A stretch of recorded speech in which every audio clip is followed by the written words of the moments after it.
Indonesia dijangka berdepan satu lagi gelombang protes besar apabila ribuan pemandu e-hailing merancang turun ke jalanan pada Rabu. Demonstrasi yang digerakkan Persatuan Garda itu dijangka menghimpunkan antara 2,000 hingga 5,000 peserta dengan rancangan mengadakan bantahan lebih besar dalam bulan mendatang. Protes ini menandakan tekanan semakin meningkat terhadap kerajaan Presiden Prabowo Subianto berikutan tuntutan pelindungan undang-undang dan kebajikan yang lebih baik.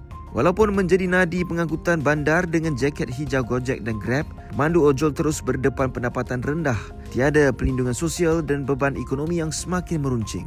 Kajian terbaru mendapati purata pendapatan bulanan mereka di Jakarta hanya sekitar RM760, jauh lebih rendah berbanding gaji minimum bandar itu.